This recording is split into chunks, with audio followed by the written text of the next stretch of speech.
नमस्कार. इन्फिनिटी स्पर्धा परीक्षा अकॅडमीच्या या लाईव्ह प्लॅटफॉर्मवर आपलं स्वागत. मिशन टॅट 2025 या अनुषंगानं अकॅडमी आपल्यासाठी 2017चे PYQ सिरीज आपण सुरू केले. ओके, इतर पण लक्षात ठेवा. ओके, PYQ आपण कंटिन्यू करतोय. आपण समाजशास्त्र या विषयाचं PYQ सिरीज बघतोय. आपल्यासाठी एक सूचना आहे. अकॅडमी सकाळी 8 पासून रात्री 8 पर्यंत वेगवेगळ्या वेळामध्ये 5 सेशन होतात आपल्याकडे. सगळ्यात जास्त भेटत असणारं मॅथ रिजनिंग गौरी मॅडमचं सेशन आहे, मानसशास्त्राचं सेशन आहे, मराठीचं आहे, इंग्लिशचं आहे आणि जीकेचं आहे. ओके, एक अनाउन्समेंट करतो. आपल्यासाठी ही महत्त्वाची अनाउन्समेंट आहे, जेणेकरून आपल्याला कामाची पण आहे. कामाची पण आहे, खूप महत्त्वाची अनाउन्समेंट आहे. कारण का महाराष्ट्रामधला एक नामवंत शिक्षक वृंद आपल्यासाठी IBPS पॅटर्ननुसार गुरु नावाची बॅच आम्ही ऑनलाईन प्लस आपल्याला लाईव्ह प्लस रेकॉर्ड बघता येईल. सागर सोनोने सर यांचा प्रदीर्घ शिकवण्याचा अनुभव आहे. हेही सर आपल्याला अवेलेबल आहेत. माधव जगताप सर आहेत. त्याचप्रमाणे 110+ मार्काचं वेटेज आहे ज्या विषयाला आपल्याला मॅथ रिजनिंग. यासाठी गौरी मॅडम त्यांचा यूट्यूबला तुम्ही सेशन चेक करा. त्याचप्रमाणे मानसशास्त्रासाठी स्वतः लक्षात ठेवा, TET आणि टॅट पास असणारे व्यक्तिमत्व सागर जगताप सर. सरांचं बुक्स पण आहे, सर पण आपल्याकडे अवेलेबल आहेत. त्याचनंतर मराठी आणि इंग्रजी ज्यांचा IBPS पॅटर्नला शिकवण्याचा प्रदीर्घ अनुभव आहे असे नामवंत व्यक्ती सचिन आतकरे सर आणि संगपाल सर आणि मी स्वतः. आपली काही क्युरी असेल तर नक्की फोन करा. 9226018181 आमचा संपर्क क्रमांक आहे.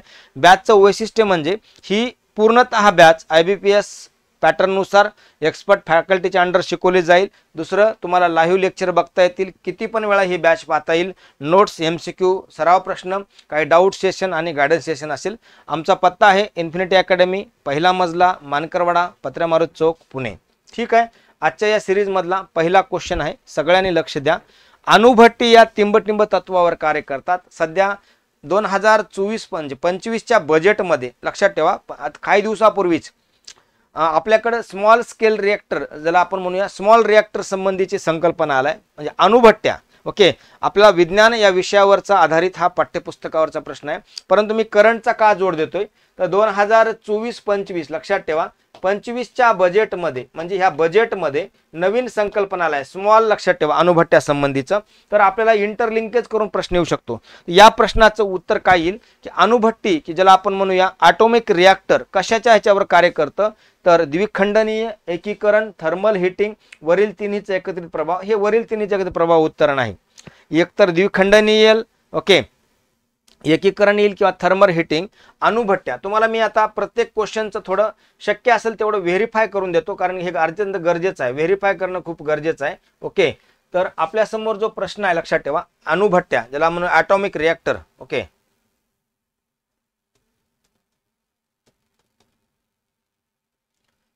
ॲटॉमिक रिॲक्टर एक इमेज बघा ॲटॉमिक रिॲक्टर संबंधीची. आणि महाराष्ट्रामधलं जर आपण बघितलं, जैतापूर हे खूप गाजत आहे, लक्षात ठेवा. याच्या संबंधी वेगवेगळ्या अनुभव पण, आंदोलन पण झाले. ॲटॉमिक रिॲक्टर भारतामध्ये कोणत्या ठिकाणी ॲटॉमिक रिॲक्टर आहेत याची एक इमेज आहे.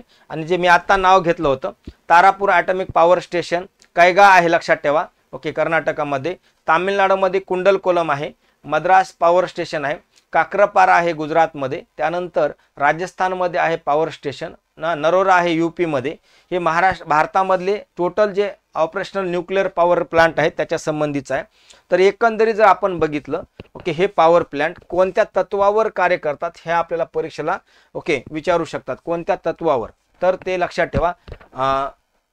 टोटल जर एकंदरीत जर बघितलं तर द्विखंडनीय तत्वावर हे न्यूक्लिअर पॉवर प्लांट कार्य करतात. अप्सरा ही भारतामधली फर्स्ट न्यूक्लिअर रिसर्च रिॲक्टर होती. मी हे तुम्हाला का व्हेरीफाय करतो, इट्स गरजेचं आहे. याच्यानंतर न्यूक्लिअर पॉवर प्लांट यांची कॅपॅसिटी, टार्गेट किती आहे हे तुम्हाला प्रश्न येणार नाहीत. फक्त तुम्हाला भारतात कोणत्या ठिकाणी मेजर आहेत आणि आपल्याला पाहणं गरजेचं होतं, म्हणून तुम्हाला ती इमेज दाखवली. कोणत्या द्विखंडनीय तत्वावर कार्य करतात, कोणत्या द्विखंडन, लक्षात ठेवा. कशाच्या तत्वावर, द्विखंडनीय तत्वावर कार्य करतात. त्यामुळं बायनरी अणुभट्टी बायनरी याच्यावर कार्य करते. पुढं खालीलपैकी कोणतं वातावरणातील पावसाचं एकक उदाहरण नाही किंवा एक उदाहरण नाही. पावसाचं उदाहरण नाही म्हणताय. उदाहरणामध्ये रेन, ज्याला स्नो, ओके, स्नोफॉल, बर्फ, गारा, पाऊस, चिखल, हे कोणतं उदाहरण नाही. तर सरळ सरळ आहे. याला म्हणायचं सोप्या भाषेत गुरुजी आणि बाई, गटात न बसणारा शब्द ओळखा. काय? गटात न बसणारा शब्द ओळखा. शब्द ओळखा. ओके, वेगळं काय आहे याच्यात? पुन्हा असा येऊ शकतो क्वेश्चन, वेगळं पण ओळखा. वेगळेपण ओळखा. ओके, गटात न बसणारा. पाऊस, ओके, पाणी, बर्फ, गारा, तिन्ही पण एक बसतं, फक्त चिखल बसत नाही. काय बसत नाही? मड वेगळा आहे. जर आपण याचं एक इमेज लक्षात ठेवा, व्हेरीफाय जर केलं, ओके, व्हेरीफाय जर केलं तर तुम्हाला आयडिया येऊन जाईल कशा प्रकारचं हे गटात न बसणारे शब्द आहेत ते. बघा आता, मड,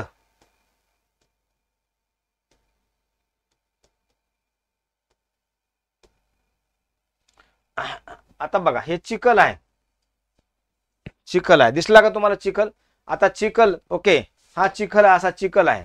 ओके, आणि जर आपण याच्यामध्ये रेन, स्नोफॉल,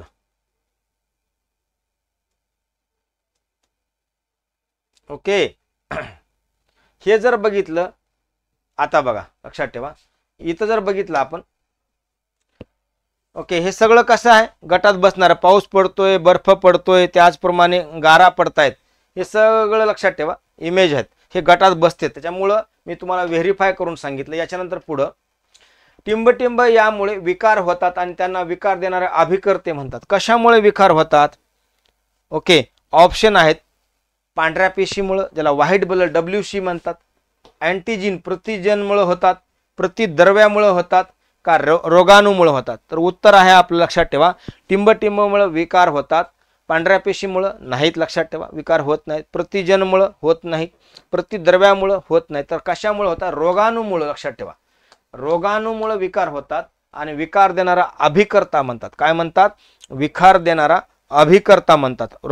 ओके, इथं काय येईल? रोगाणू यामुळे विकार होतात आणि त्यांना विकार देणारा अभिकर्ता म्हणतात. नेक्स्ट, खालीलपैकी कोणतं भौगोलिक आपत्ती नाही? चांगला प्रश्न विचारलाय.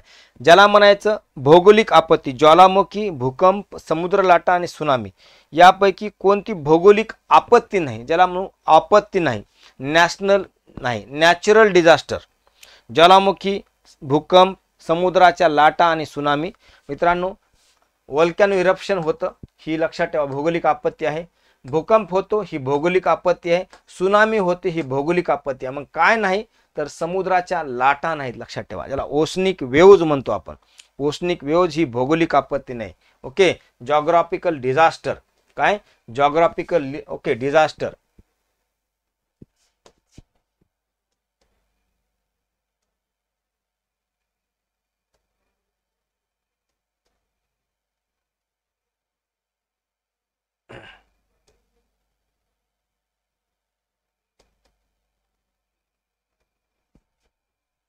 Geographical disaster. Okay, common natural disaster मध्ये आपण बघतो जॉग्राफिकल डिझास्टर.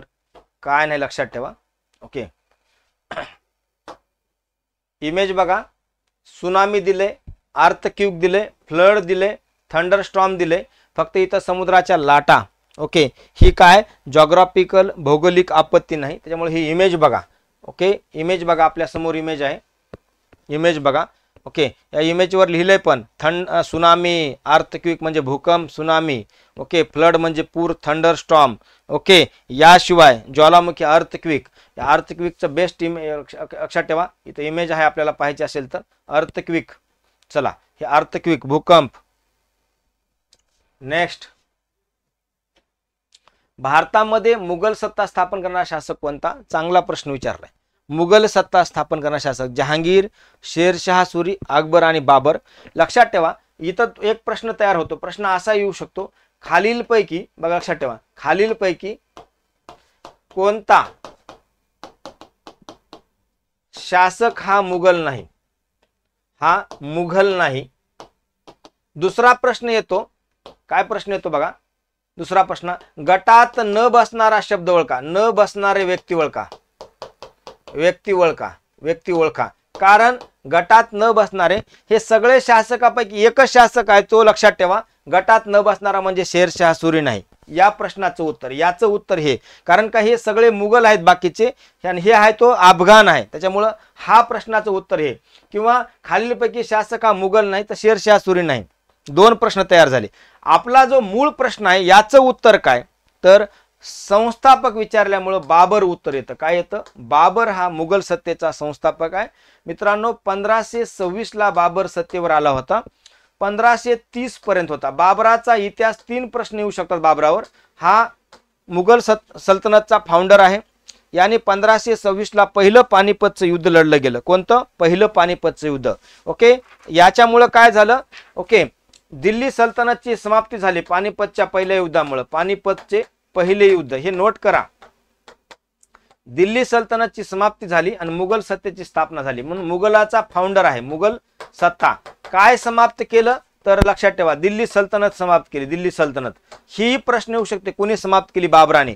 कुणाला? लक्षात ठेवा, या युद्धामध्ये इब्राहिम लोधी हा राजा शासक मारला गेला. पुढं अकबर. आता अकबराचा कालखंड किती आहे? 1556 ते 1605 आहे. शेरशाह सुरीचा कालखंड लक्षात ठेवा. ओके, 1540 पासून 45 पर्यंत आहे. जहांगीरचा कालखंड 1605 पासून किती पर्यंत आहे? 1627 पर्यंत आहे. ओके, तर तुम्हाला एक मी छोटंसं याच्यामध्ये स्पष्टीकरण देतो. हे स्पष्टीकरण खूप गरजेचं आहे. बघा कसं गरजेचं आहे ते. आता ही मुघल सत्ता, याचं मी तुम्हाला शासक लिहून देतो. बाबर. बाबरानंतर कोण आला? त्याचा मुलगा हुमायूं. हुमायूं नंतर कोण आला? हुमायूंचा मुलगा अकबर. अकबर नंतर कोण आला? जहांगीर. जहांगीर नंतर कोण आलं? शहाजहान. आणि शहाजहान नंतर कोण आलं? औरंगजेब. याला म्हणायचं मुघल सत्ताधीश. ठीक आहे, काय म्हणायचं? मुघल सत्ताधीश. या दोन्हीच्या मध्ये काय झालं होतं? एक शासक आला होता, तो म्हणजे शेरशाह सुरी.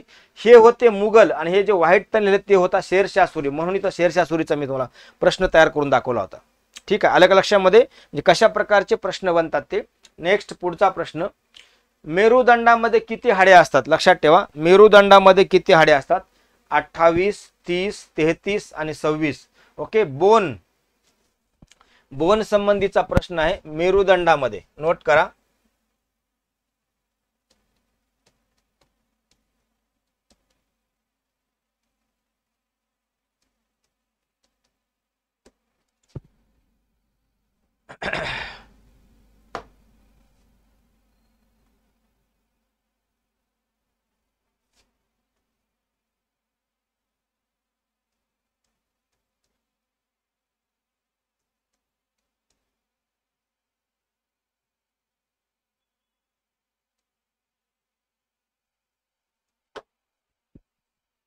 चला, एक इमेज दाखवतो. Human skeleton. बघा, आपल्याला इमेजच्या माध्यमातून बघा. आणि बोनवर एकतरी प्रश्न बघायला मिळतो. काय मिळतो? पर्याय काय आहेत? 28, 30 आणि 33 आणि 26. तर उत्तर आहे त्याचं. ओके, लक्षात ठेवा. उत्तर काय? उत्तर आहे लक्षात ठेवा 33. किती? उत्तर काय? 33. त्याच्यामुळं मेरुदंडामध्ये किती हाडं असतात? तर 33 हाडं असतात. नेक्स्ट, खालीलपैकी कोणती जोडी बरोबर आहे? अचूक म्हणजे बरोबर. उत्पादक हरिण, प्राथमिक उपभोक्ता बिबट्या, दुय्यम उपभोक्ता गवत, विघटन करणारा जीवाणू. बरोबर विचारले, त्याच्यामुळे आता थोडं व्यवस्थित उत्तर द्या. जीवाणूचं काय? ज्याला आपण इंग्लिशमध्ये बॅक्टेरिया म्हणतो. बॅक्टेरिया. या बॅक्टेरियाचं काम काय करणं? तर डिस्पोजल करणं. काय करणं? डिस्पोजल. डिस्पोजल. ओके, काय करणं आहे? बॅक्टेरियाचं काम डिस्पोजल करणं आहे. फक्त अचूक म्हणल्यामुळे एवढंच बरोबर आहे. तर बाकी गवत हे प्रायमरी उपभोक्ता आहे का? उत्पादक आहे का? हरिण हा प्रायमरी उपभोक्ता आहे का? बिबट्या हा सेकंडरी आहे का? तर नोट करत चला. याला म्हणायचं, लक्षात ठेवा, फूड चेन कन्सेप्ट. काय म्हणायचं? Food chain concept. Food chain concept लक्षात ठेवा. Food chain. Food chain. Okay,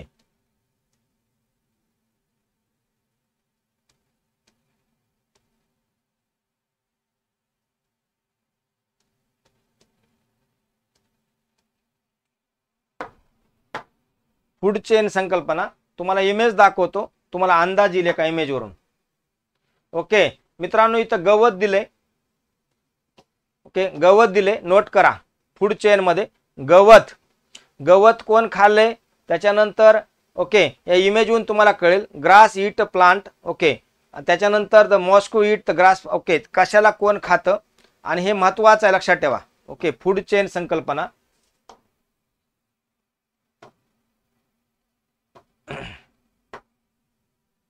food chain बघत चला, फूड चेन. ओके, तुम्हाला कळालं पाहिजे कोण कशाला खातं ते फूड चेन मध्ये. या इमेज मध्ये क्लिअर होऊन जाईल तुमचं.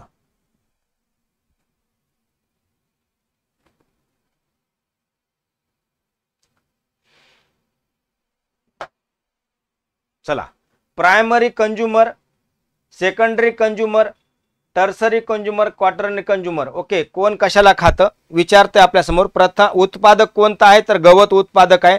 प्रायमरी उपभोक्ता कोणता, हरिण येईल, आणि सेकंडरी उपभोक्ता कोणते तर बिबट्या येईल.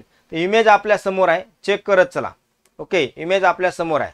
वेगवेगळ्या ह्याच्यामध्ये कसा येऊ द्या प्रश्न फूड चेन संबंधीचा, त्याचं उत्तर देता आलं पाहिजे. ठीक आहे, पुढं भारताचे सर्वोच्च साहित्यिक पुरस्कार. मी मागच्याच लेक्चरला सांगितलं होतं, आय थिंक. ओके, तुम्हाला ह्याचं उत्तर देता आलं पाहिजे. सर्वोच्च पुरस्कार, भारतातील सर्वोच्च काय विचारले, साहित्यिक.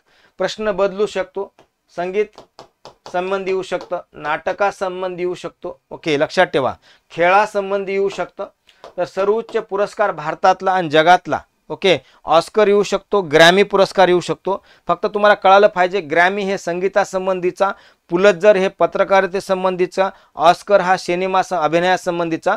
तर भारताचा सर्वोच्च साहित्य पुरस्कार ज्ञानपीठ पुरस्कार का, अर्जुन पुरस्कार का, साहित्य अकादमी का, व्यास सन्मान. तर सर्वोच्च साहित्य म्हणल्यामुळं ज्ञानपीठ पुरस्कार उत्तर येतं. अर्जुन हा खेळासंबंधीचा आहे. साहित्य अकादमी लक्षात ठेवा, भारतामधल्या ज्या 22 भाषा आहेत ज्याला ऑफिशियली लँग्वेज म्हणतो याच्या संबंधीचा दिला तो. पण सर्वोच्च म्हणल्यामुळे व्यास सन्मान लक्षात ठेवा, हेही साहित्या संबंधीचा आहे. पण सर्वोच्च शब्द हा डिसाइडिंग करतो, म्हणून ज्ञानपीठ हा भारतामध्ये सर्वोच्च साहित्य पुरस्कार आहे. लक्षात ठेवा, महाराष्ट्रामधला तुम्हाला ज्ञानपीठ पुरस्कार विजेत्या साहित्यकारांचे नाव माहीत असावे. उदाहरणामध्ये वि स खांडेकर, ओके, करंदीकर. लक्षात ठेवा, हे नाव तुम्हाला माहित असले पाहिजे मी जे विचारतोय ना. ओके, कारण का हे परीक्षेला येतात. पुढं सिंगापूरची राजधानी कोणती आहे विचारले, सिंगापूर. ओके, फुक्ते, हनोई, वेंटिया यापैकी नाही. नोट करत चला, तुम्हाला इमेज दाखवतो कारण इमेज शिवाय पर्याय नाही. सिंगापूर हे जगातलं एक एमर्जिंग राष्ट्र आहे, लक्षात ठेवा सिंगापूर. आणि हे का प्रश्न, सिंगापूर आपल्यासाठी का महत्वाचं आहे, सिंगापूर लक्षात राहू द्या.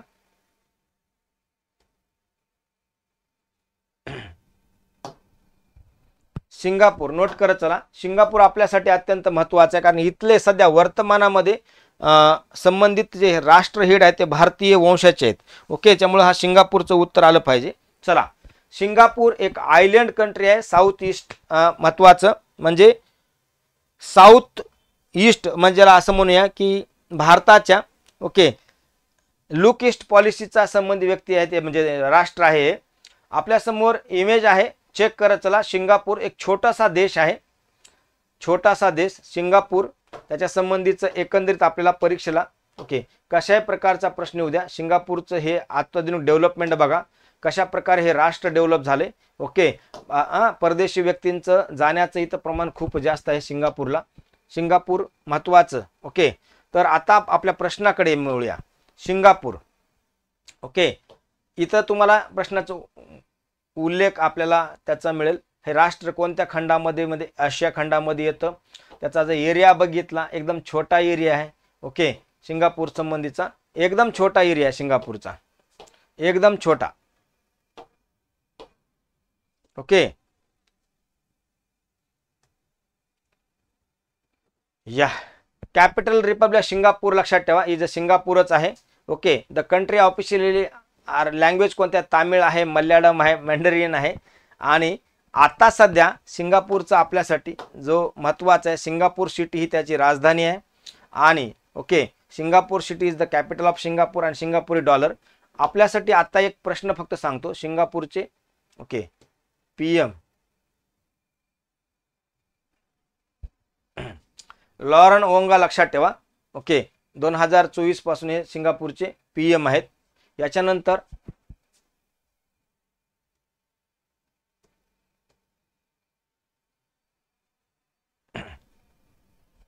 हे व्यक्ती आपल्यासाठी अत्यंत महत्वाचे, ते भारतीय व्यक्ती आहेत, लक्षात ठेवा.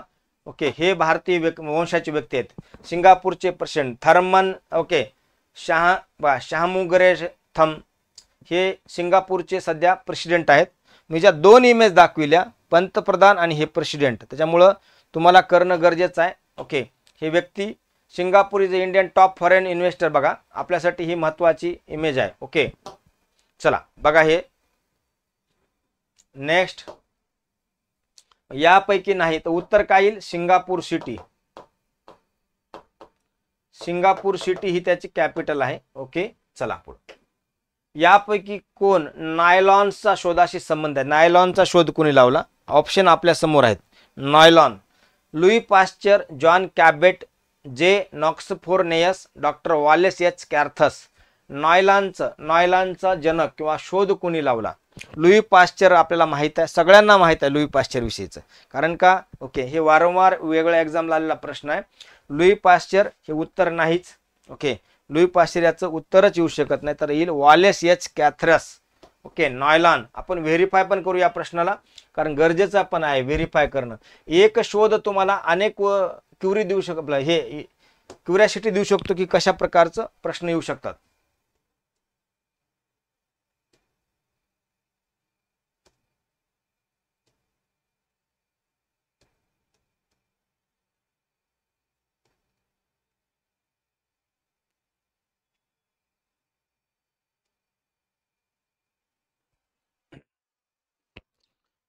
वाचा ना, वॉलेस एच कॅर्थई.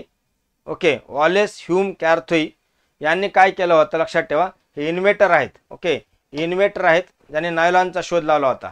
ओके, ज्यांनी हे नायलॉनचा शोध लावला होता हे व्यक्तिमत्व आहे, लक्षात ठेवा.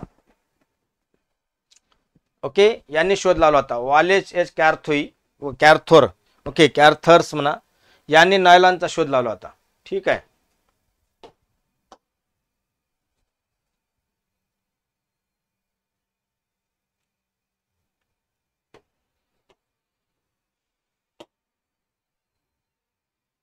नेक्स्ट,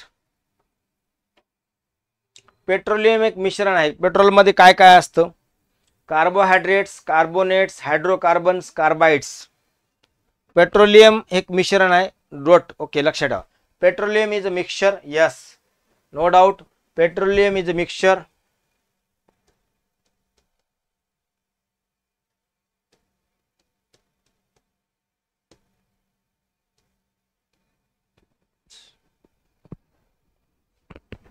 उत्तर आपल्या समोर आहे. Petroleum is a mixture of different hydrocarbons. Okay, hydrocarbon is a organic chemical compound the contain hydrogen and carbon. बघा ॲटॉम्स आपल्यासाठी हे महत्वाचं आहे. एक इमेज दाखवतो. चला, इमेज महत्वाचा. What is a petroleum? Petroleum is a natural occurring hydrocarbon which may exist in the solid, liquid and gaseous states depend on the condition of temperature and pressure to which is the subject. म्हणून आपल्यासाठी हे महत्वाचं आहे. Petroleum is a mixture of, लक्षात ठेवा, hydrocarbons. Okay, चालतंय, hydrocarbons. Next, यानंतर पुढचा प्रश्न, संगणकात कीबोर्डाचं कार्य काय आहे? चांगला प्रश्न विचारलाय. संगणक त्याला कीबोर्ड काय कार्य आहे? छापणे, इनपुट, प्रोसेस, इनपुट आउटपुटच्या दरम्यान काय आहे? संगणक. लक्षात ठेवा, इमेज आपल्या समोर आहे, नोट करा. कम्प्युटर, कम्प्युटरचा कीबोर्ड.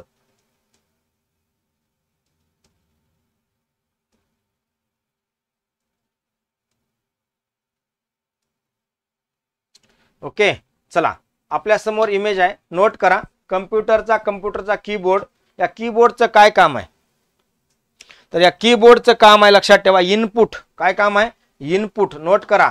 ओके, कीबोर्डचं काय काम आहे? तर इनपुट काम आहे, लक्षात राहू द्या. Computer. Okay, computer keyboard. Computer कीबोर्डचं काय काम आहे? तर इनपुट आहे, लक्षात ठेवा. What is the keyboard? Is input device and use the enter. बघा इथं the computer keyboard is a input device. काय? इनपुट. म्हणून पर्यायामध्ये काय दिले आपल्याला? इनपुट दिले. आणि माझी सगळ्या गुरुजी आणि बाईंना विनंती आहे, मी जे क्वेश्चन व्हेरीफाय करतो ते गरजेचं आहे. आपल्या शाळेमध्ये शिकवताना, वावरताना विद्यार्थ्यांना ज्या बेसिक गोष्टी माहिती सांगायच्यात. What is a keyboard? कीबोर्डचं मॅडम सर वर्क काय? तर is a input device. Okay, next पुढं खालीलपैकी कोणते पाण्यातील वनस्पतीचं उदाहरण आहे? पाण्यातील वनस्पती हायड्रिला, कॅक्टस, कडुलिंब, वरीलपैकी एकही नाही. ओके, कोणतं लक्षात ठेवा. पाण्यातील वनस्पतीचं उदाहरण आहे. तर आता सोपा प्रश्न आहे, पाण्यातील वनस्पती. ओके, त्याला लक्षात ठेवा, पाण्यातील वनस्पती. चांगला प्रश्न विचारलाय, पाण्यातील वनस्पती, आणि हे सांगता पण आलं पाहिजे, पाण्यातील वनस्पती.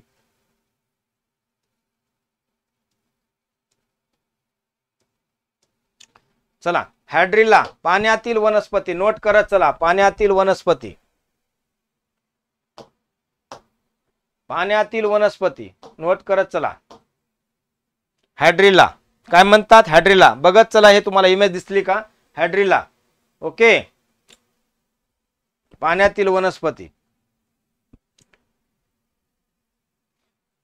बघा, is a genesis aquatic plant. aquatic म्हणजे पाण्यातील वनस्पती, युजली रिलेटेड टू. बघा, हे आपल्याला अत्यंत महत्वाचं आहे, ही इमेजच महत्वाची आहे. आपल्याला क्लिअर कळेल की पाण्यातील वनस्पती hydrilla.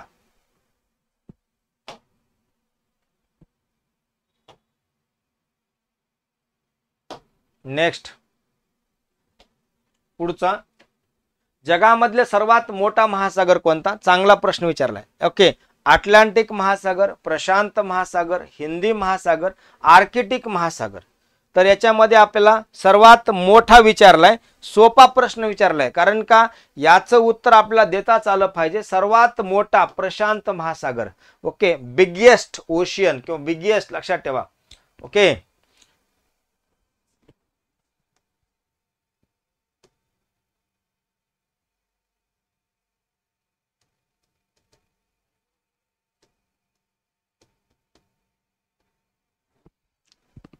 Pacific ocean, biggest ocean. Image आपल्या समोर आहे, पॅसिफिक ओशियन. ओके, चला, पॅसिफिक ओशियन कुठं आहे? पॅसिफिक ओशियन बघत चला. इथं तुम्हाला दिसते साईडला, हे मुद्दाम तुम्हाला दाखवते. ओके, कारण हे दाखवणं खूप गरजेचं आहे. हे जर क्लिअर झालं, पॅसिफिक ओशियन बघून घ्या. Pacific ocean. ओके, लक्षात ठेवा, हा पॅसिफिक ओशियन हे साऊथ अमेरिका, नॉर्थ अमेरिकेच्या इकडं, आणि हे इकडचा जो एरिया आहे. ओके, हा आपल्या समोर दिसेल आता हे image. Pacific ocean, the biggest ocean.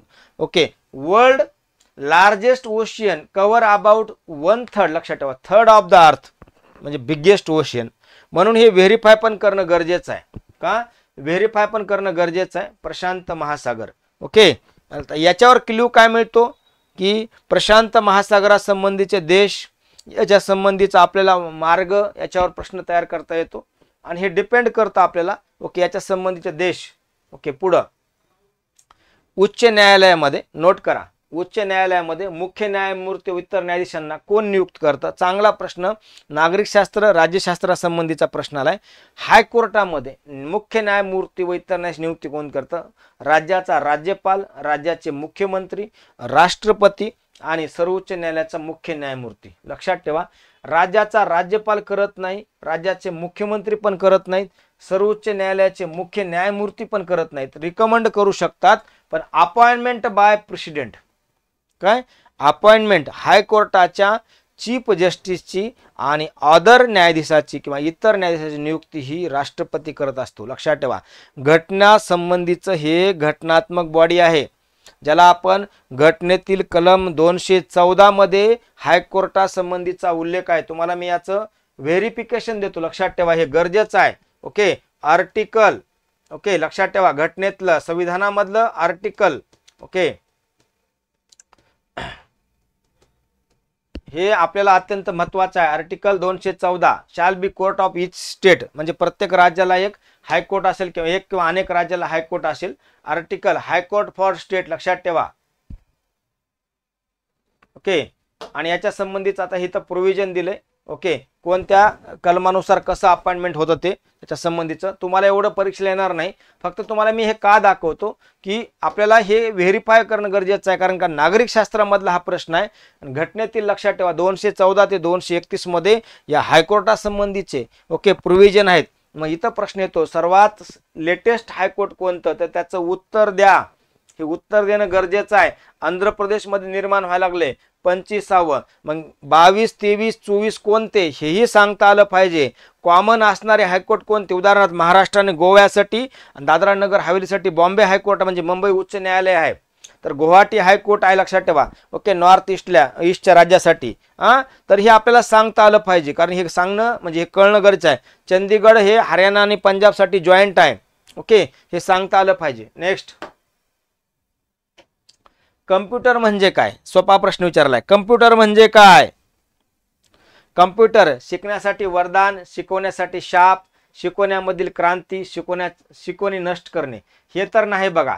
Okay, आता हे शाप पण नाही. आता शिकवण्यामधील क्रांती आहे का शिकण्यासाठी वरदान आहे? कम्प्युटर म्हणजे काय? What is computer? चला, व्हॉट इज कम्प्युटर शाळेमध्ये कंपल्सरी आपण बघा मुलांना आता कम्प्युटर शिकवतोय, MSCIT आले आहे. चला, व्हॉट इज कम्प्युटर? चांगलं विचारले, what is. Okay, what is computer?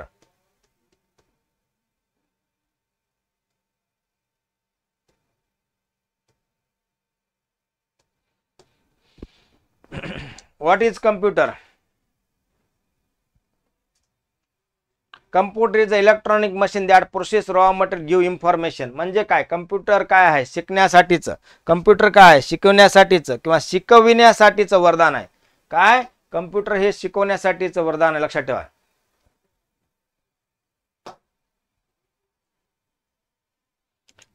आलं लक्षात? कम्प्युटर काय आपल्यासाठी? शिकवण्यासाठी किंवा शिकण्यासाठीचं. महत्वाचं म्हणजे शिकविण्यासाठी टीचिंग साठीचं वरदान आहे.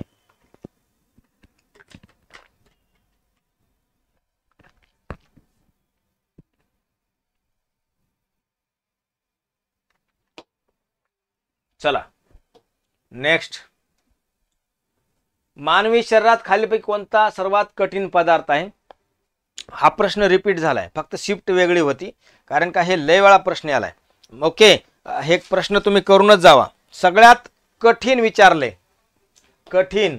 ओके, तर लक्षात ठेवा, हाड आणि दाता संबंधीचा प्रश्न आलता. ओके, अस्ति, दंतकवच, दंती, नख, तर सर्वात कठीण दंती. आणि ह्या नखाचा एक आजार विचारला होता, लक्षात ठेवा, नर्वशिया टाईपचा आजार, जे नख कुरतरतात ना, त्याच्यावर बी प्रश्न आला होता. ठीक आहे, दंती हे लक्षात ठेवा, मानवी शरीरामधलं सगळ्यात लक्षात ठेवा. काय मी म्हणेल दंतीपेक्षा दंत कवच, उत्तर काय लिहायचं? दंत कवच. नोट करा, थोडं करेक्शन करा. दंत कवच हे सर्वात कठीण आहे. ओके, मानवी शरीरामध्ये दंत कवच, दाताच्या वरचे ते कवच, लक्षात, दंत कवच हे सर्वात कठीण ओके काय पदार्थ आहे. कीटाणुशक वनस्पती हे सहसा टिंबटिंब रूपांतरित होतात. पाणी समृद्ध माती, साखरेची उणीव असलेली माती, चला, कमी प्रमाणात घटकांना भरपूर असलेली माती. कीटाणुनाशक वनस्पती ह्या सहसा टिंबटिंबामध्ये रूपांतरित होतात. नायट्रोजन युक्त संयुगाची कमतरता माती. तर उत्तर द्या, कीटाणुनाशक वनस्पती सहसा टिंबटिंबामध्ये रूपांतरित होतात, तर नायट्रोजन युक्त संयुगाचं कमतरता मातीमध्ये रूपांतरित होतात. ठीक आहे, आलं लक्षामध्ये. पुढचं, कुठल्याही भाजीपाल्यामध्ये नसलेलं जीवनसत्व आहे. जीवनसत्व डी, जीवनसत्व ई, जीवनसत्व सी, जीवनसत्व बी. कुठल्याही भाजीपाल्यामध्ये नसलेलं, जे निसर्गातून पण मिळतं, उन्हाला उभं राहिलं की मिळते. आता क्ल्यू द्या. ओके, विटामिन संबंधीचा चार्ट तुम्हाला पाठच असला पाहिजे, लक्षात ठेवा. याच्यावर तुम्हाला मी प्रिडिक्शन करतो, हमखास प्रश्न आहे विटामिनचा चार्ट. ओके, विटामिन लक्षात ठेवा, हे आपल्याला विटामिनचा चार्ट माहीतच असला पाहिजे. मी सगळ्यांना विनंती करतो, सगळ्यांना लक्षात ठेवा, विटामिनचा चार्ट पाठच करून जावा. आपल्या समोर विटामिनचा चार्ट दिलाय. हेल्थ बघा संबंधी विटामिन ए कशापासून मिळतं? विटामिन ए लक्षात ठेवा, अंडी, बटर, पपई, गाजर, लक्षात ठेवा, दूध, लिव्हर आणि कॅबेज, गोबी पासून मिळतं. Vitamin B1, B2, B6, B12 हे कशापासून मिळतं याचं उदाहरण दिले. विटामिन सी कशापासून मिळतं? तर विटामिन बघा लक्षात ठेवा, सगळ्यात महत्त्वाचा आपला जो प्रश्न आलाय, vitamin D, vitamin E, vitamin C आणि विटामिन बी. बी चं उदाहरण दिलंय. आता विटामिन ई चं उदाहरण बघूया आपण. ई कशापासून मिळतं? Banana, green vegetable, soybean, egg, almond म्हणजे बदाम आणि व्हीट जम याच्यापासून मिळतं. आता याच्यानंतर पुढचं आहे विटामिन सी कशापासून मिळतं? विटामिन सी बघा का, टोमॅटो, ऑरेंज, गवा म्हणजे पेरू, लेमन, ओके, ग्रॅप्स द्राक्षे आणि म्हणजे आवळा याच्यापासून विटामिन सी. विटामिन डी कशापासून मिळतं? जे लक्षात ठेवा, कुठल्याही भाजीपाला नसलेला. आता इथं कुठं भाजीपाला दिसते का? नाही. अंडे दिसतेत, कोड लिव्हर ऑइल दिसतं, मिल्क दिसतं, फिश दिसतं आणि सूर्य दिसतो. म्हणजे विटामिन डी ही भाजीपाल्यापासून मिळत नाही. मी तुम्हाला विनंती करतो सगळ्यांनी या स्क्रीनशॉट काढून घ्यायचा, तुम्ही पाठ करून जावा. तुमचा हमखास एक प्रश्न घट झाला, हे तुमच्यासाठी वरदान आहे. स्क्रीनशॉट काढा, दिसत नसेल तर. ओके, हे वरदान आहे, लक्षात ठेवा. तर आपल्या प्रश्नाचं उत्तर काय येईल?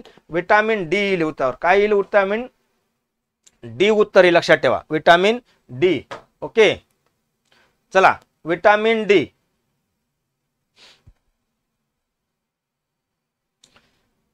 सनलाइट लक्षात ठेवा, सनलाइट पासून मिळतं, म्हणून विटामिन डी हे भाजीपाल्यापासून मिळत नाही. ई बघितलं, सी बघितलं आणि बी बघितलं, आणि हे बघणं पण खूप गरजेचं होतं. आपल्याला हे क्लिअर झालं पाहिजे. काय? हे क्लिअर झालं पाहिजे. नेक्स्ट, खालीलपैकी शरीराचा वेगळा अवयव निवडा. गटात न बसणारा शब्द, डायरेक्ट याला म्हणू आपण गटात न बसणारा शब्द. ओके, कोणता आहे?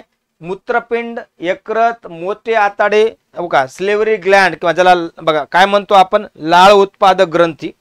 तर मूत्रपिंड, यकृत आणि मोठे आतडे बसतात, ही स्लेव्हरी ग्लँड बसत नाही, लक्षात ठेवा. म्हणजे शरीरात वेगळा अवयव म्हटलंय काय? Slavery Gland. ओके, शरीरातील वेगळा अवयव स्लेव्हरी ग्लँड.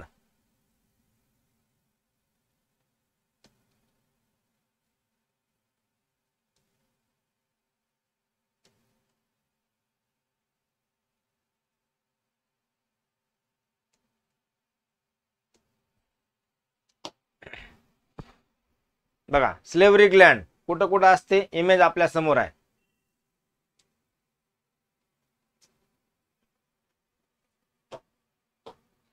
शरीरात न बसणारा अवयव स्लेव्हरी ग्लँड. ठीक आहे. नेक्स्ट, लाळ उत्पादक ग्रंथी. खालीलपैकी कोणतं विधान खरं आहे? शरीरात न बसणारं विचारलं होतं. आता विधान दिली तर बघा, ध्वनीची गती प्रकाशाच्या गतीपेक्षा अधिक वेगवान असते. पहिलं कंपेअर केलंय. प्रकाशाची गती आवाजाच्या वेगापेक्षा अधिक असते. प्रकाशाची गती आवाजाच्या गती सारखी असते. वरीलपैकी एकही नाही. हे तर उत्तर नाही. आता आपल्याला परफेक्ट पाठ्यपुस्तकामधलं सायन्स माहित पाहिजे. ध्वनीचा वेग, प्रकाशाचा वेग लक्षात ठेवा. आणि हे आपल्याला तुलना करता पाहिजे. सारखी असते का, अधिक असते का? बघा, ध्वनी अधिक का प्रकाश, प्रकाश अधिक का ध्वनी? तर याचं उत्तर काय येईल? प्रकाशाची गती आवाजाच्या, बघा लक्षात ठेवा, आवाजाच्या वेगापेक्षा अधिक असते प्रकाशाची. ओके, प्रकाशाची स्पीड, गती आवाजाच्या स्पीड लक्षात ठेवा, वेलोसिटी काय, गती अधिक असते.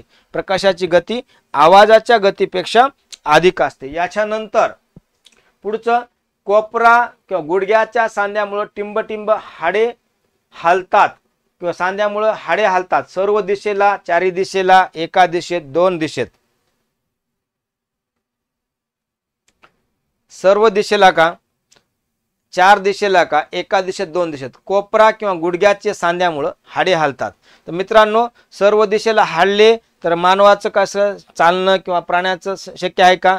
ओके, त्याच्यामुळे कोपरा आणि गुडघा ह्याच्यामुळे हे सर्व दिशेला चूक. चारी दिशेला हे पण चूक. दोन दिशेला किंवा एका दिशेला इथं कन्फ्यूज करतो. तर एका दिशेत लक्षात ठेवा, एका दिशेत. उत्तर काय येईल? एका दिशेत. कोपरा आणि गुडघ्याचे सांध्यामुळे हाडे. सांध्यामुळे हाडे हलतात, बरोबर आहे. त्याच्यामुळे काय होतं? एका दिशेत हलतात. नेक्स्ट, युनिसेफचा पूर्ण फुल फॉर्म काय? मित्रांनो, हे युनिसेफ विचारण्याचा उद्देश काय? लहान मुलांना युनिसेफ, युनायटेड नेशन लक्षात ठेवा, इंटरनॅशनल चाइल्ड इमर्जन्सी फंड. इथं चाइल्ड इमर्जन्सी फंड. ओके, हे महत्वाचं आहे मुलांसंबंधी. युनिसेफ नोट करा, जागतिक लेवलला ही महत्वाची संघटना आहे युनिसेफ.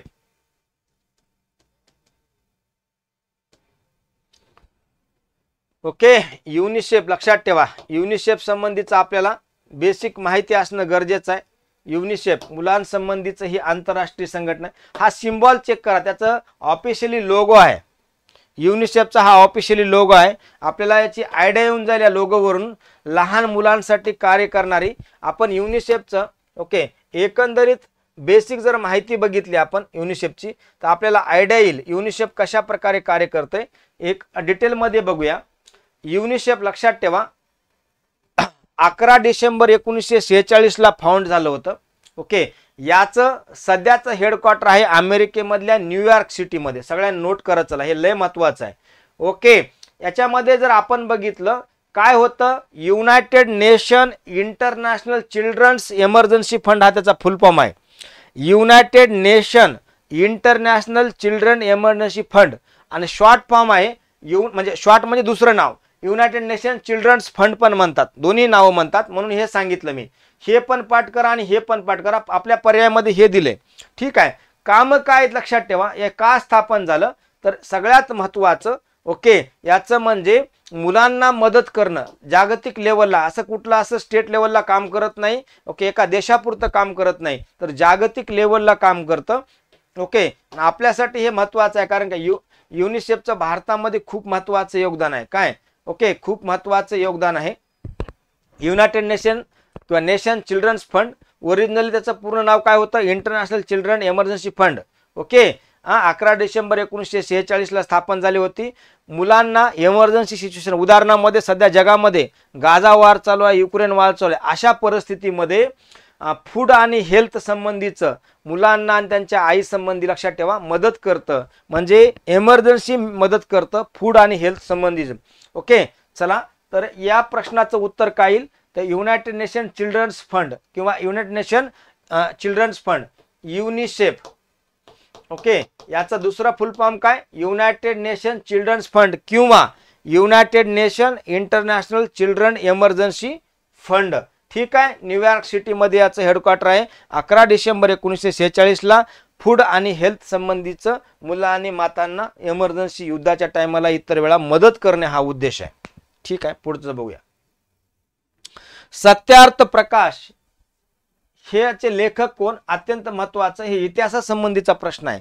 स्वामी दयानंद सरस्वती, स्वामी विवेकानंद, राजाराम मोहन राय, मदन मोहन मालवीय. मदन मोहन मालवीय याचं उत्तर येत नाही. राजाराम मोहन राय, स्वामी विवेकानंदांचं पण पुस्तक नाही लक्षात ठेवा. राजाराम मोहन राय किंवा स्वामी दयानंद सरस्वती. तर लक्षात ठेवा आर्य समाजाचे फाउंडर स्वामी दयानंद सरस्वती हे प्रश्नाचं उत्तर आहे. आर्य समाज यांनी स्थापन केला होता. त्यांचा नारा होता वेदाकडे चला, बॅक टू वेदाज. असं कोण व्यक्तिमत्व स्वामी दयानंद सरस्वती. त्याच्यामुळं नोट करा वेदाकडे चला. कुठं वेदाकडे चला हा त्यांचा नारा होता. 1875 ला मुंबईमध्ये त्यांनी आर्य समाज स्थापन केला होता. आर्य समाज. ओके वेद हे सर्वश्रेष्ठ आहेत असं त्यांचं म्हणणं होतं. Back to Vedas. सत्यार्थ प्रकाश हे त्यांचं पुस्तक होतं. ठीक आहे लक्षात राहू द्या. यानंतर पुढं जेव्हा हानी न पोहोचलेल्या रक्ताच्या वाहिन्यामध्ये गट्टा झाला तर काय होतं. ओके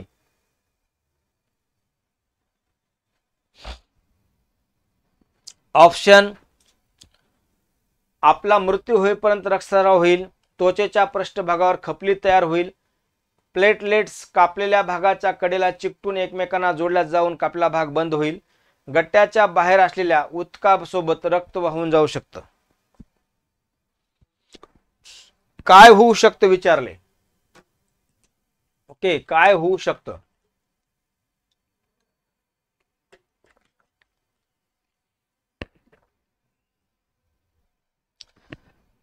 गट्ट्याच्या बाहेर असलेल्या उत्कासोबत रक्त वाहून जाऊ शकतं जेव्हा हानी न पोहोचले रक्ताच्या वाहिन्यामध्ये गट्टा झाला असेल तर. याचं उत्तर हे आहे.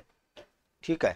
ओके जेव्हा एखाद्या व्यक्तीचा ऍक्सिडेंट होतो पडतो त्या संबंधीचं ज्या सिच्युएशन किंवा शाळेमध्ये मुलगा पडला तर आपल्याला ह्याची इमेजिन करायचं कशा प्रकारे. ओके पुढं अॅमिनो ऍसिड हे टिंब मध्ये असतं. सोपा प्रश्न विचारला. अॅमिनो ऍसिडचा उत्तर देता आलं पाहिजे. स्टार्च मध्ये असतं का. चला प्रथिनेमध्ये असतं का, फॅट म्हणजे मेद मध्ये का विटॅमिन मध्ये. अॅमिनो ऍसिड नोट करा. चला अॅमिनो ऍसिड कुठं असतं. Amino acid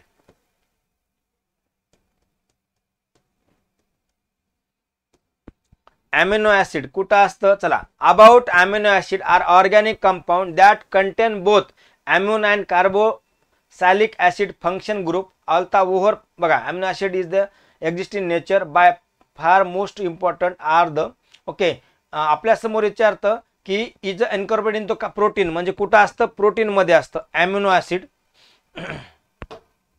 amino acid definition दिले what is amino acid breakdown food okay what do amino acid काय करतं लक्षात ठेवा grow and repair body tissue make hormone and brain chemical provide energy source maintain healthy skin hair and nails म्हणजे नख build muscles boost your immune system okay sustain a normal digestive system याच्यासाठी amino acid गरजेचं आहे तुम्हाला amino acid कुठं काय संबंधित विचारलं होतं म्हणजे अमिनो ॲसिड कुठं अस्तित्वात असतं तर ते प्रोटीनमध्ये असतं परंतु प्रश्न जर असा आला अमिनो ॲसिडचं कार्य सांगा तर मित्रांनो हे तुमचा चार्ट तुमच्या समोर दिलाय हा चार्ट एकदा ओव्हरलुक करून घ्या स्क्रीनशॉट काढून ठेवा मी परत विनंती करतोय लक्षात ठेवा वेळ आपल्या हातामध्ये आहे थोडा वेळ गेला तरी चालतं नोट्स बनवत चला ओका व्हॉट डू अमिनो ॲसिडचं कार्य काय आपलं विचारले अमिनो ॲसिड कुठं असतं तर प्रोटीनमध्ये असतं परंतु कार्य जर विचारलं तर तयारी असली पाहिजे आपलं कार्य ओके चला उत्तर काय येईल मग प्रोटीन ठीक आहे याच्यानंतर पुढं बेंजामिन नेतन्याहू लक्षात ठेवा टिंब आहेत आणि हे सगळ्यात महत्त्वाचं 2024, 23 आणि 25 मध्ये तर हा व्यक्ती दररोज न्यूजमध्ये आहे दररोज डेली इस्रायलचे पंतप्रधान सिरियाचे राष्ट्राध्यक्ष सिरियाचे पंतप्रधान इस्रायलचे राष्ट्रपती काय उत्तर येईल तर बेंजामिन नेतन्याहू लक्षात ठेवा हा इस्रायल संबंधीचं व्यक्तिमत्व आहे इस्रायलचे पंतप्रधान आहेत Benjamin Netanyahu okay Benjamin Netanyahu हे व्यक्तिमत्व तुम्हाला माहित असावं कारण का इस्रायल आणि गाझा ज्याला आपण पॅलेस्टाईनचा वार चालू आहे गाझामध्ये okay Israel okay Israel Benjamin Netanyahu तुम्हाला मी दाखवलं हे व्यक्तिमत्व इथे इमेज आहे बघा Benjamin Netanyahu is Israel politician who बघा been serving as the prime minister of Israel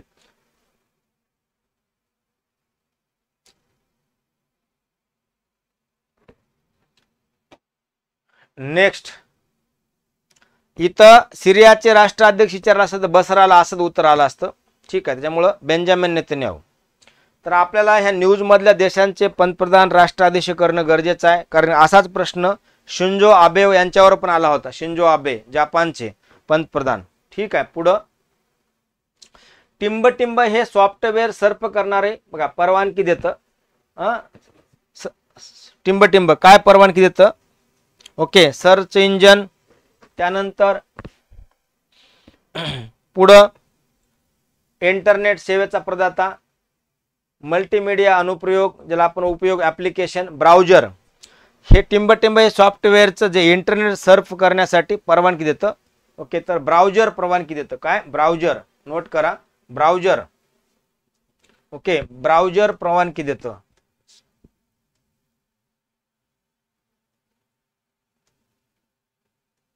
browser okay image browser लक्षात ठेवा ओके आपल्या समोर ब्राउझर व्हॉट इज ब्राउझर आता क्रोमो आपण जास्त यूज करतो ओपेरा होतं इज होतं सफारी होतं फायरफॉक्स सगळ्यात जास्त आपण क्रोमो यूज करतो ओके ब्राउझर कळालं का तुम्हाला आपल्या मोबाईल मध्ये आहे बघा लक्षात ठेवा ब्राउझर इमेज आपल्या समोर आहे डिव्हाइस त्याच्यामधलं हे क्रोमो गुगल ओके चला ब्राउझर नेक्स्ट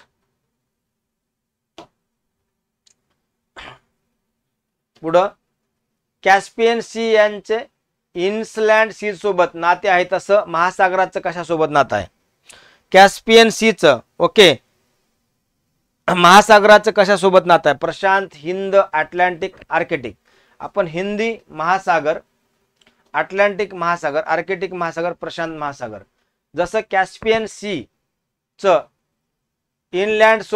इनलँड सी सोबत नातं आहे तसं महासागराचं प्रशांत महासागरासोबत नातं आहे ओके लक्षात ठेवा कसं विचारलं हे गटात बसणारे शब्द जोड्या लावायला विचारले नाव आले कॅस्पियन सी तुम्हाला मी दोन्ही क्लिअर करतो कॅस्पियन सी कुठं आहे आणि कॅस्पियन सी ओके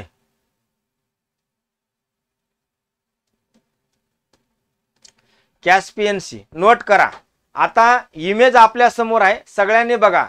ही इमेज आहे कॅस्पियन सीची, लक्षात ठेवा. ही कॅस्पियन सी दिसलं का तुम्हाला? कॅस्पियन सी, तुर्कमेनिस्तान हे सगळे बाजूचे देश आहेत. आपल्याला विचारले कॅस्पियन सीचं नातं कशा संबंधीचं आहे, तर इनलँड संबंधीचं नातं आहे. Inland. Okay, Caspian sea note करा. Okay, Caspian sea.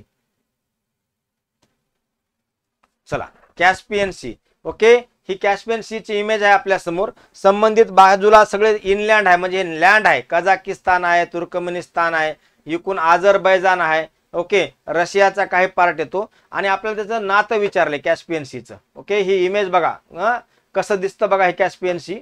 चला, ओके, संबंधित देश एकूण इराण आहे. मी परत नोट सांगतो, ह्या लँड संबंधी, इनलँड संबंधीचं नातं आहे. तसं ओशियनचं म्हणजे महासागराचं कशासोबत नातं असतं, तर प्रशांत महासागरासोबत. कशासोबत नातं आहे? प्रशांत महासागरासोबत. ओके, काय? प्रशांत महासागरासोबत. बघा आता, प्रशांत महासागरासोबत नातं आहे. Okay, Prashant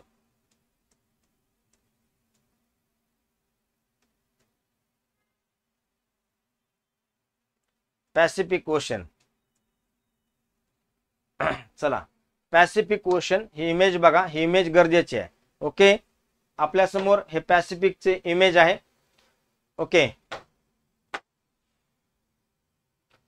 north Pacific, South Pacific आपल्याला दिसेल. इथं सगळ्या देश अटॅच आहेत, लक्षात ठेवा. सगळ्याशी अटॅच होतो प्रशांत महासागर ना, सगळ्याशी अटॅच होतो डायरेक्टली आणि इनडायरेक्टली. त्याच्यामुळं आपले विचारले सगळ्या खाली जे पर्याय आहेत आपल्याला 4. ओके, त्याच्यामुळे की प्रशांत, हिंद, अटलांटिक महासागर किंवा आर्कटिक, तर प्रशांत महासागर उत्तर येतं. काय येतं उत्तर? प्रशांत महासागर. ओके, हे सर्कल इथं ऑस्ट्रेलिया दिले, एक नॉर्थ अमेरिका, साऊथ अमेरिका, हा एशिया.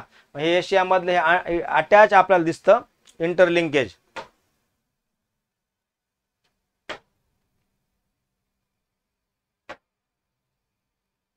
चला, हे इकडं आपल्या संबंध आहे, लक्षात ठेवा. हिंदी महासागरासंबंधीचं. Okay, North Pacific, South Pacific, इथं आर्कटिक ओशन सगळ्या संबंधीचं आहे. आर्कटिक ओशन हे इमेजवर तुम्हाला क्लिअर होईल. इमेजवर क्लिअर होईल बघा. चालतंय. कसा क्लिअर केला प्रश्न? हे जेवढं ब्ल्यू दिसते, लाईट ब्ल्यू मध्ये, हे प्रशांत महासागर दिसतंय का बघा. हे आर्कटिक ओशन इकडं आहे आपला हिंदी महासागर. आणि जो तिसरा पर्याय लक्षात ठेवा, ओके, अटलांटिक. अटलांटिक इकडं आहे. त्याच्यामुळं इंटरलिंकेज असल्यामुळं प्रशांत, जसं कॅस्पियनचं इनलँडशी नातं आहे, तसं महासागराचं प्रशांतशी नातं आहे, प्रशांत महासागराशी. ठीक आहे, प्रश्न मला असं वाटतं क्लिअर झाला. पुढं, खालीलपैकी कोणत्या पाण्यात राहणाऱ्या प्राण्याला खवले नसतात? खालीलपैकी कोणत्या पाण्यात राहणाऱ्या प्राण्याला खवले नसतात? ऑप्शन आपल्या समोर आहे. मासे, बेंडूक, व्हेल. ओके, खालीलपैकी. ओके, व्हेलला खवले नसतात का? व्हेरीफाय करत चला. व्हेल,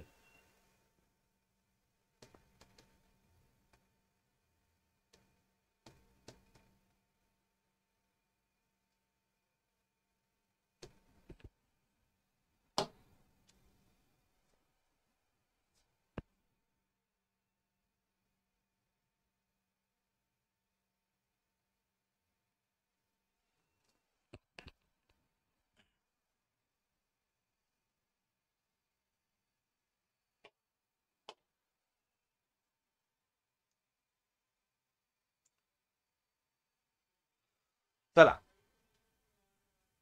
काय विचारले फक्त आपल्याला, की पाण्यात राहणारा म्हटले. ओके,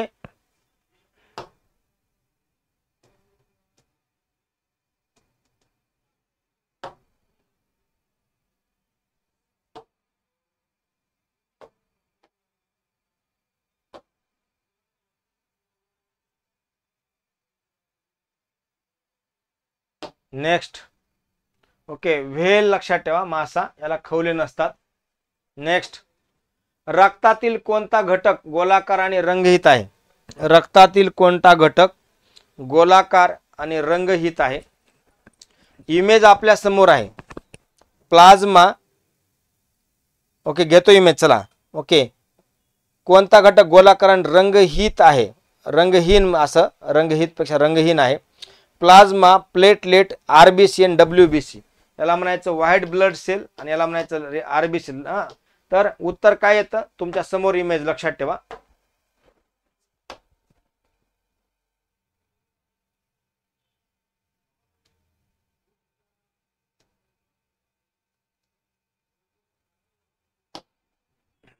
ही RBC ची इमेज आहे.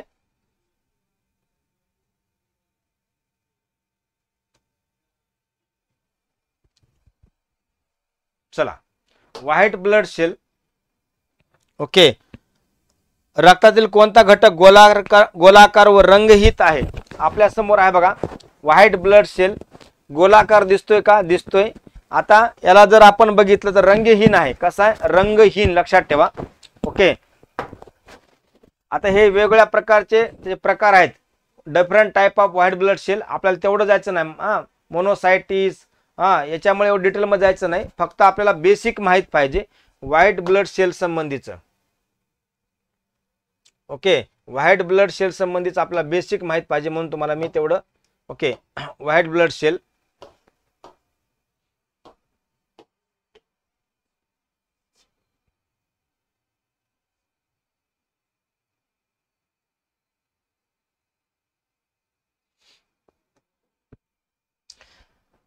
The type of blood cell that is made bone marrow कुठं तयार होतात? Found in the blood and lymph tissue. लक्षात ठेवा, is a part of the body immune system. जर आपण याचं ओके एकंदरीत कॅरेक्टर जर बघितलं तर रंगहीन, लक्षात राहू द्या. दुसरं गोलाकार असतात. ओके, रेंज आपल्याला काही महत्वाची नाही, लक्षात ठेवा. कारण का परीक्षेला कधी विचारतं, पण तुम्हाला विचार नाही, स्पर्धा परीक्षेला विचारतं. ओके, सिव्हिल सर्व्हिसची तयारी करताना वगैरे. याच्यानंतर आपल्यासाठी मी जे तुम्हाला इमेज दाखवली होती, याचा इमेजचा उद्देश होता की तुम्हाला त्या इमेजच्या माध्यमातून क्लिअर व्हावं. ठीक आहे. ओके, गोलाकार आणि रंगहीन. ठीक आहे, चालतंय. एकंदरीत पांढऱ्या रक्तपेशी रक्तातील कोणता घटक गोलाकार आणि रंगहीन आहेत? तर पांढऱ्या रक्तपेशी, ज्याला WBC म्हणतो आपण. ठीक आहे. याच्यानंतर एक विनंती आहे, इन्फिनिटी स्पर्धा परीक्षा अकॅडमीचा हा जो इनिशिएटिव्ह आहे, ओके, यूट्यूब लाईव्ह टॅट 2017चे आपण क्वेश्चन घेतोय. मी आणि माझे सहकारी दररोज सकाळी 8 ते संध्याकाळी 8 पर्यंत जवळपास 5 तास यूट्यूब लाईव्ह येते. तर लक्षात ठेवा, आपल्याला या लेक्चर सिरीजचं ओके नोटिफिकेशन मिळावं यासाठी इन्फिनिटी स्पर्धा परीक्षा अकॅडमीचे यूट्यूब चॅनल सबस्क्राईब करा, बेल आयकॉनचं बटन दाबा. ओके, TET टॅट संबंधीचं जे काही अपडेट आहे, लक्षात ठेवा, या अनुषंगानं आमच्या टेलिग्राम चॅनलला मिळतं. तर इन्फिनिटी स्पर्धा परीक्षा अकॅडमीचं हे टेलिग्राम चॅनल जॉईन करा. ओके, लास्ट एक प्रश्न. ओके, आपल्यासाठीचा तो महत्त्वाचा प्रश्न आहे, दरवेळा पण मी सांगतो, आजही परत PYQ करून घ्या. काही क्युरी असेल, लक्षात ठेवा, आमच्या ओके शी संपर्क साधा. इन्फिनिटी स्पर्धा परीक्षा अकॅडमी आपल्यासाठी IBPS पॅटर्ननुसार महाराष्ट्रामधलं सगळ्यात अनुभवी व्यक्तिमत्व अशा, लक्षात ठेवा, अशा शिक्षकाची टीम आपण घेऊन आलोय. ओके, सागर सोनवणे सर, माधव जगताप सर, या दोन्ही व्यक्तिमत्वाचा 12 वर्ष प्लस, लक्षात ठेवा, टीचिंगचा एक्सपिरियन्स आहे. IBPS पॅटर्नचं ज्या विषयानुसार जर वेटेज बघितलं, अंकगणित व बुद्धिमत्ता. ओके, यासाठी गौरी मॅडम, ओके, स्वतः मॅडम पोस्ट होल्डर आहेत, लक्षात ठेवा, IBPS पॅटर्ननुसार. त्यामुळे त्यांचाही अनुभवाचा फायदा होईल. मानसशास्त्रासाठी अध्यापनशास्त्र मानसशास्त्र सागर जगताप सर. ओके, याच्यानंतर मराठी आणि इंग्रजीसाठी, मराठीसाठी आतकरे सर आणि इंग्रजीसाठी संगपाल सर आणि मी स्वतः. ओके, आपण गुरु नावाची बॅच लॉन्च केली आहे. हे बॅचचं वैशिष्ट्य म्हणजे तुमच्या शंकाचं निरासन होईल. तुम्हाला जितकी वेळा लेक्चर बघता येतील. काही क्युरी असेल तर 9226018181 आमचा संपर्क क्रमांक आहे, त्याच्यावर फोन करा. आमचा पत्ता आहे इन्फिनिटी अकॅडमी, पहिला मजला, ओके, मानकरवाडा, पत्र्या मारुत चौक, पुणे. ठीक आहे, पुन्हा भेटूया. Thank you so much. लेक्चरला लाईक करा, मित्रांना शेअर करा आणि आपली काही क्युरी असेल तर लेक्चरच्या खाली कमेंट करा, कारण का पुढच्या लेक्चरमध्ये ओके आपल्या शंकाचं निरसन केलं जाईल. Thank you so much. धन्यवाद.